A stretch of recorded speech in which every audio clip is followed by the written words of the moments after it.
بالله من الشيطان الرجيم بسم الله الرحمن الرحيم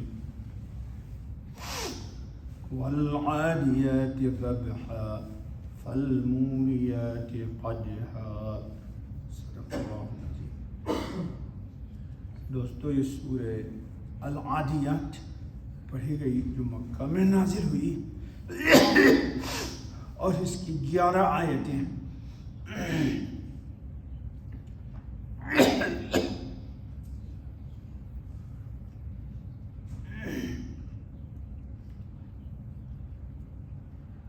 اللہ رب العزت نے گھوڑوں کے ٹاپ کی یہاں پہ قسم کھائی ہے۔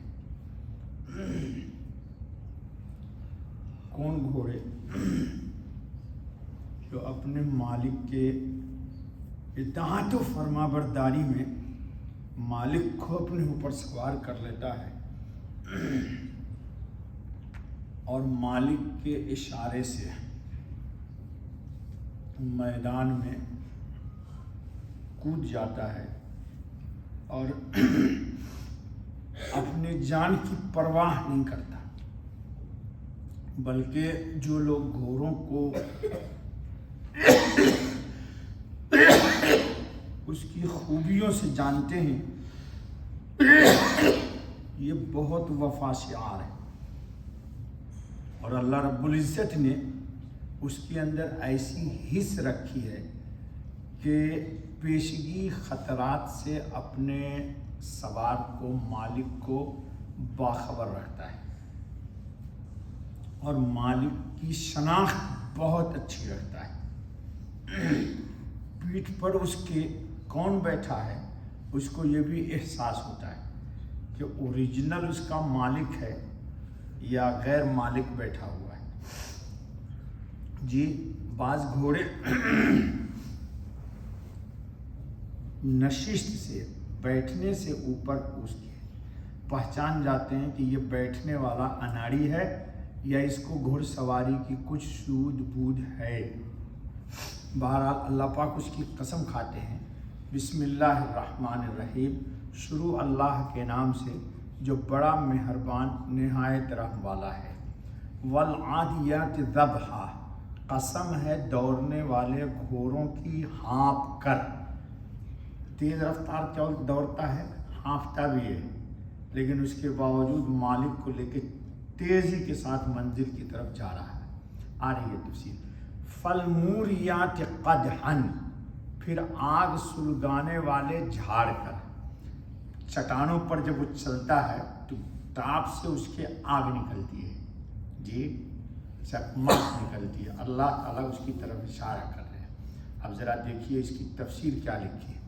یعنی جو پتھر یا پتھریلی زمین پر ٹاپ مار کر آگ جھاڑتے ہیں، گھوڑوں کی قسم اور اس کا مقصد۔ ظاہر عنوان سے یہی بات راجح معلوم ہوتی ہے کہ گھوڑوں ہی کی قسم کھائی ہے، اور غرض یہ ہے کہ غور کرو تو معلوم ہو جائے گا کہ خود گھوڑا زبان حال سے یہ شہادت دے رہا ہے کہ جو لوگ مالک حقیقی کی دی ہوئی روزی کھا رہے ہیں اور اس کی بے شمار نعمتوں سے شب و روز متمتع ہوتے ہوئے بھی اس کی نافرمانی کرتے ہیں، وہ جانوروں سے بھی زیادہ ذلیل و حقیر ہیں۔ ایک شائستہ گھوڑے کو مالک گھاس کے تنکے اور تھوڑا سا دانہ کھلاتا ہے، وہ اتنی سی تربیت پر اپنے مالک کی وفاداری میں جان لڑا دیتا ہے۔ جدھر سوار اشارہ کرتا ہے ادھر ہی چلتا ہے، دوڑتا اور ہانپتا ہوا اور ٹانپے مارتا ہوا اور غبار اٹھاتا ہوا گھمسان کے مارکوں میں بے تکلف گھس جاتا ہے۔ گولیوں کی بارش میں تلواروں اور سنگینوں کے سامنے پڑ کر سینہ نہیں پھیرتا، بلکہ بسا اوقات وفادار گھوڑا اپنے سوار کو بچانے کے لیے اپنی جان کو خطرے میں ڈال دیتا ہے۔ یہ جو ختم نبوت کی جنگ ہوئی ہے یمن میں، اس جنگ کو ذرا پڑھیے۔ اس جنگ کے کمانڈر تھے خالد بن ولید رضی اللہ تعالی عنہ۔ دشمن منکرین ختم نبوت قلعے میں تھے، بہت لمبی ہے، پڑھیے گا تاریخ میں کتابوں میں، ضرور پڑھیے اس واقعے کو۔ تو حضرت خالد نے گھوڑے کو اشارہ کیا تو گھوڑا خالد بن ولید کو لے کر کے چھلانگ لگایا اور قلعے کی دیوار سے چھلانگ لگاتا ہوا اندر پہنچ گیا جی۔ اور حضرت خالد بن ولید رضی اللہ تعالیٰ عنہ پھر قتال میں مصروف ہو گئے، لیکن وہاں دشمن ہی دشمن تھے۔ حضرت خالد بن ولید کا گھوڑا بدک گیا، لیکن اس نے جان حضرت خالد بن ولید کی نہیں چھوڑی ہے۔ وہ قصہ پڑھیے جا کے، بہت دلچسپ ہے، کیونکہ چوپائے بہرحال اپنے پرورش کرنے والے مالک کو پہچان لیتے ہیں اور اس کے سامنے گردن جھکا دیتے ہیں، اس کو محسن سمجھتے ہیں، کسی نہ کسی درجہ میں نفع و ضرر کو جانتے ہیں۔ اگر ان کو کھلا چھوڑ دو تو چراگاہ کی طرف پہنچ جاتے ہیں اور جہاں اس کو غذا اور پانی مل جاتا ہے۔ لیکن یہ منکرین آخر ہے، اب آ رہے ہیں پلٹ کے کہ گھوڑا اتنا وفادار، جانور اتنا وفادار، لیکن انسان میں وہ جو منکرین آخرت اور کافر و بے ایمان ہے، نہ اپنے مالک کو پہچانتے ہیں اور نہ اپنے محسن کو سمجھتے ہیں اور نہ اپنے نفع و نقصان کی تمیز کرتے ہیں، اور جس عقل و فہم سے یہ اللہ کو پہچان کر بے شمار دینی اور دنیاوی کمالات اور سعادتیں حاصل کرتے ہیں، اس کو معطل رکھ کر اپنے واسطے ابدی ہلاکت و تباہی کا سامان مہیا کیا۔ بھلا بتایا جائے کہ اس سے زیادہ اور کون سا بد عقلی کا مقام ہو سکتا ہے۔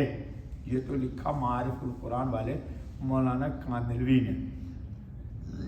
اب سنیے مفتی اعظم پاکستان کیا لکھتے ہیں۔ گھوڑوں کی شہادت، یہاں جنگی گھوڑوں کی سخت خدمات کا ذکر گویا اس کی شہادت میں لایا گیا ہے کہ انسان بڑا ناشکرا ہے۔ تشریح اس کی یہ ہے کہ گھوڑوں کے اور خصوصاً جنگی گھوڑوں کے حالات پر نظر ڈالیے کہ وہ میدان جنگ میں اپنی جان کو خطرے میں ڈال کر کیسی سخت خدمات انسان کے حکم و اشارے کے تابع انجام دیتا ہے۔ حالانکہ انسان نے ان گھوڑوں کو پیدا نہیں کیا، ان کو جو انسان گھاس دانہ دیتا ہے وہ بھی اس کا پیدا کیا ہوا نہیں، اس کا کام صرف اتنا ہے کہ اللہ تعالیٰ کے پیدا کیے ہوئے رزق کو ان تک پہنچانے کا واسطہ بنتا ہے۔ اب گھوڑے کو دیکھیے کہ وہ انسان کے اتنے سے احسان کو کیسا پہچانتا ہے اور مانتا ہے کہ اس کے ادنا اشارہ پر اپنی جان کو خطرہ میں ڈال دیتا ہے اور سخت سے سخت مشقت برداشت کرتا ہے۔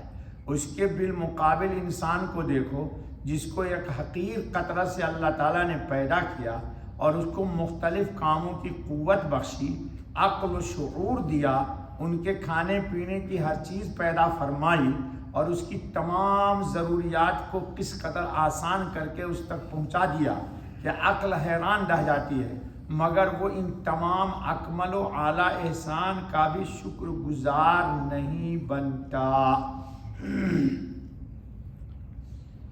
اللہ رب العزت ہم سب کو اپنے رب کا وفادار بنائے۔